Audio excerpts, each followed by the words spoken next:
الحمدللہ رب العالمین والصلاة والسلام علی رسولہ الکریم اما بعد فاعوذ باللہ من الشیطان الرجیم بسم اللہ الرحمن الرحیم وتمت کلمات ربک صدقا وعدلا لا مبدل کلماتہ هو السمیع العلیم صدق اللہ العظیم فجاء محمد سراج منیرا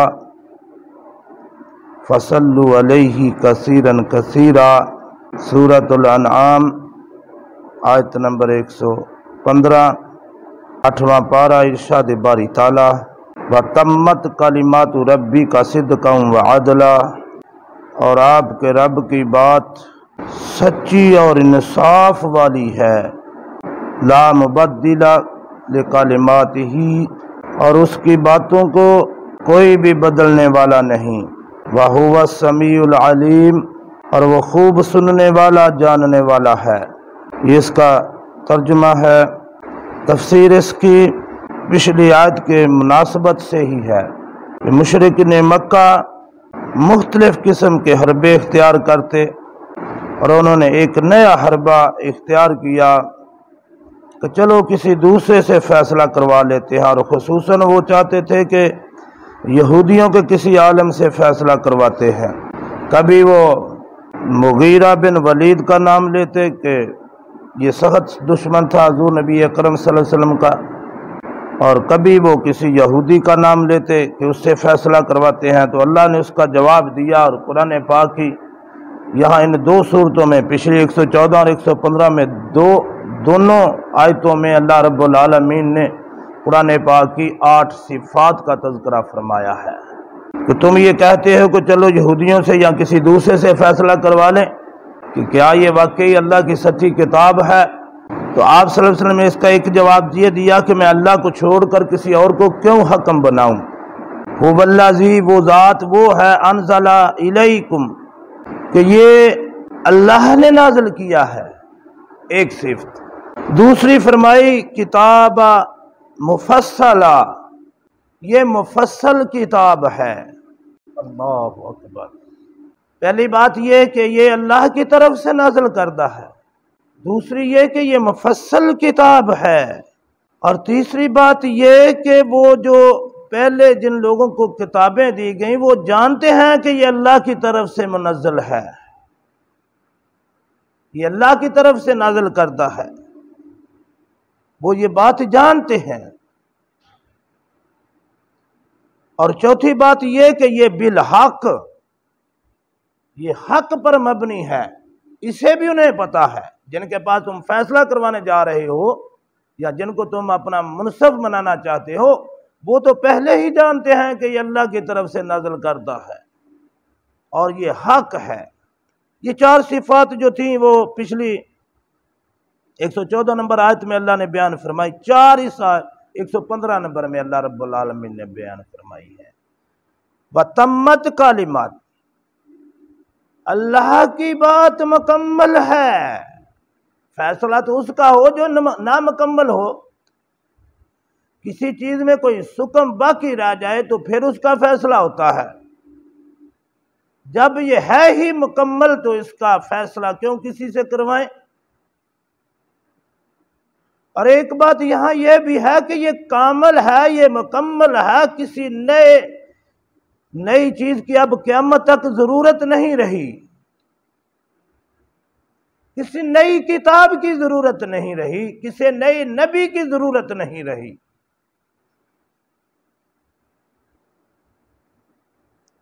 یہاں سے ختم نبوت اور قرآن پاک کی آخری کتاب ہونے کا بھی اشارہ ہے۔ وتمت کلمات، اچھا بعض قراتوں میں یہاں کلمات کا مطلب ہوتا ہے کلمہ، ایک جملے کو کہتے ہیں۔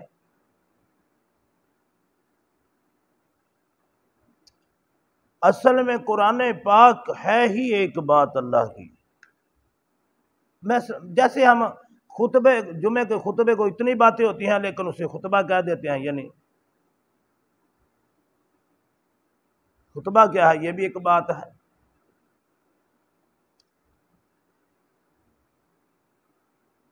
تو بعض قراتوں میں 8 قراتیں ہیں قرآن پاک کی، بعض میں یہاں کلمات کی بجائے کلمات ہوا لفظ آیا ہے۔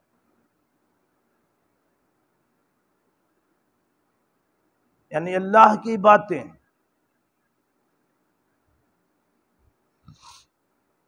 اچھا، وَتَمَّتْ کلمات، اللہ کی بات ہی مکمل ہے، اس کے فیصلے میں، اس کی بات میں کوئی سکم باقی نہیں ہے۔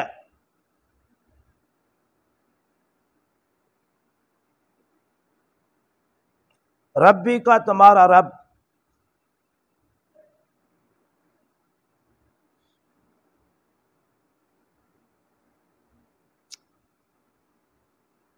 اچھا چھٹی صدقہ،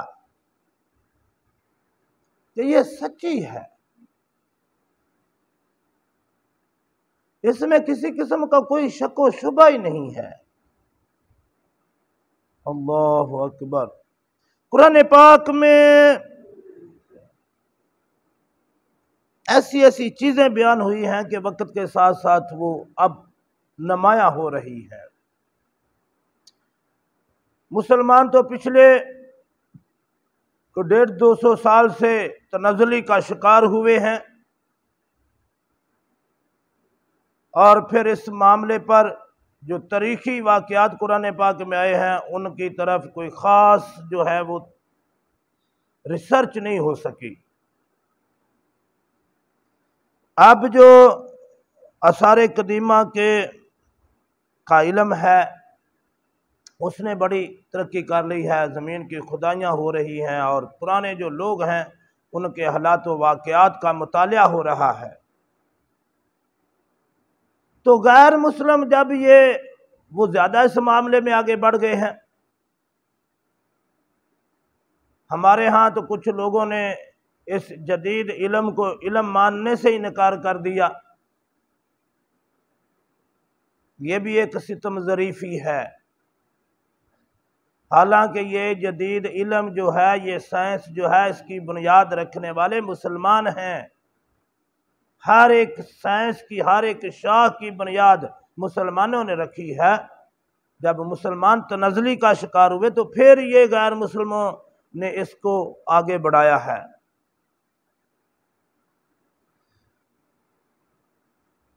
تو قرآن پاک میں ایک تذکرہ آتا ہے پتھروں والی قوم کا۔ تاریخ میں کسی کتاب میں پتھروں والی قوم کا تذکرہ نہیں آیا۔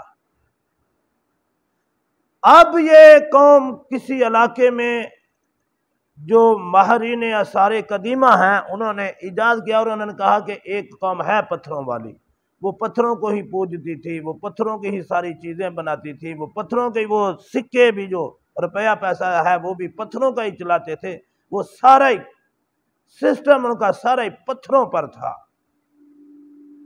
تو قرآن پاک نے اس کو پتھروں والی قوم کہا ہے۔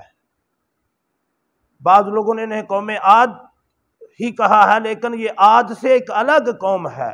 جب ان ماہرین نے تاریخ کو ٹٹولا تو کسی تاریخ میں اس قوم کا تذکرہ ہی نہیں تھا۔ جب انہوں نے قرآن پاک کو کھولا تو قرآن پاک میں اس کا تذکرہ ملا، اور کافی لوگ مسلمان ہوئے۔ یہ اتنی سچی کتاب ہے، میں تو اس کا ایک حوالہ بھی دیا ہے، اس کے سینکڑوں حوالے ہیں۔ اس جدید دور کے اندر بھی لوگ جب مطالعہ کرتے ہیں، وہ گہرائی میں اترتے ہیں تو قرآن پاک کو سامنے رکھتے ہیں تو وہ اقرار کرنے پہ مجبور ہو جاتے ہیں کہ یہ اللہ کی طرف سے نازل کردہ کتاب ہے۔ فرمایا صدقہ، سچی کتاب ہے، سچی۔ ساتواں فرمایا وعدلا، اور اس کے سارے احکامات انصاف پر مبنی ہیں۔ اللہ اکبر۔ یہ بنانے والے، یہ کتاب نازل کرنے والے نے ایسے اتاری ہے۔ آج کے جدید دور میں جب قرآن پاک کو سپر کمپیوٹر پہ رکھ کے پرکھا گیا تو سپر کمپیوٹر والے بھی حیران ہو گئے کہ اس کو جس زاویے سے دیکھتے ہیں یہ پوری اترتی ہے۔ یہ ایک الگ موضوع ہے، بات لمبی ہو جائے گی پھر۔ یہ ہر لحاظ سے انصاف پر مبنی ہے، عدل پر مبنی ہے۔ اور 8ویں صفت فرمائی لا مبدل لکلماتہ، اس قرآن پاک کو کوئی نہیں بدل سکتا قیامت تک۔ اللہ کی بات کو بدلنے والا کوئی بھی نہیں ہے، کوئی نہیں بدل سکے گا۔ اس کی حفاظت کا ذمہ اللہ نے خود لیا ہے۔ تا قیامت دنیا میں سے کوئی نہیں بدل سکتا۔ قیامت کے بعد تو حشر ہے، اور جنت میں بھی یہی کتاب ہوگی، اسی کی تلاوت ہوگی، یہی ترانہ گایا جائے گا، یہی نغمہ گنگنایا جائے گا۔ اللہ اکبر، یہ اللہ کی بات مکمل ہو گئی۔ اچھا، اب اس میں ایک لفظ میں بڑے بڑے اشارے نکل رہے ہیں، کئی چیزیں ذہن میں اتر رہی ہیں، کئی چیزیں ذہن میں آ رہی ہیں۔ وقت کی قلت کی وجہ سے اس طرف جانا ناممکن ہے، تو فرمایا لا مبدل لکلماتہ۔ اللہ اکبر، اس کا یہ مطلب نہیں ہے، بڑی کوشش ہوئی ہے قرآن پاک کو بدلنے کی، افریقہ میں بہت زیادہ نسخے تقسیم کیے گئے قرآن پاک کو تبدیل کر کے، اس میں ہیرا پھیری کر کے، اور یہ انگلینڈ کی طرف سے ہوا، UK کی طرف سے ایسا کیا گیا، اس میں تحریف کی گئی۔ جب مسلمانوں کو پتہ چلا تو پھر سعودی عرب کے شاہ نے پھر اس سارے نسخے منگوائے اور اسے تلف کروایا، جو اصلی نسخہ تھا اسے تقسیم کیا۔ اب بھی کوششیں ہو رہی ہیں، یہ نہیں ہے کہ یہ نہیں ہو رہا، بڑی کوشش ہو رہی ہے کہ اس کو کہیں کسی طریقے سے اس کو جو ہے نا وہ غلط ثابت کیا جائے، اس کو کسی طریقے سے نامکمل ثابت کیا جائے، اس کو کسی طریقے سے بدل دیا جائے۔ اللہ نے فرمایا لا مبدل لکلماتہ، اس کے کلمے کو کوئی نہیں بدل سکتا، اللہ کی کتاب کو کوئی نہیں بدل سکتا، اللہ کی باتوں کو کوئی نہیں بدل سکتا، مراد قرآن پاک ہے۔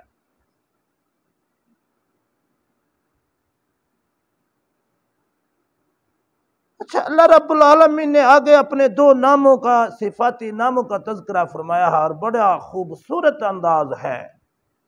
وَهُوَ السَّمِيعُ الْعَلِيمُ، وہ سنتا ہے جو کچھ یہ کاروائیاں کر رہے ہیں، غیر مسلم مشرکین جو کچھ بھی کر رہے ہیں، ایک ایک کی بات کو سن رہا ہے۔ مسلمان جو کوشش کر رہے ہیں حق بات کو پہنچانے کی، ان کو بھی سن رہا ہے۔ کافر جو سازشیں کر رہے ہیں، مشرکین جو سازشیں کر رہے ہیں، انہیں بھی سن رہا ہے۔ علیم، انہیں وہ جانتا بھی ہے۔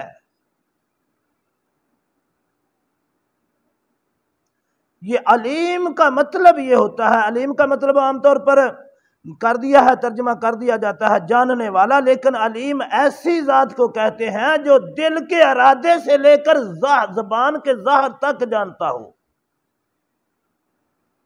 علیم ایسی ذات ہے، اللہ کی ذات ایسی علیم ہے جو علیم بذات الصدور ہے، وہ سینے کے بھید کو، سینے کی نیت کو، دل کی نیت تک سے واقف ہے۔ اللہ نے فرمایا وہ سنتا بھی ہے تمہاری ہر بات کو، تمہارے سینے کے راز تک سے واقف ہے۔ آخر تمہیں اللہ کے سامنے آنا ہے، اللہ کے روبرو کھڑے ہونا ہے، پھر تمہاری ساری کرتوتیں، تمہاری ساری نیتوں سمیت تمہارے سارے اعمال تمہارے سامنے کھول کے رکھے گا، پھر کیا منہ دکھاؤ گے؟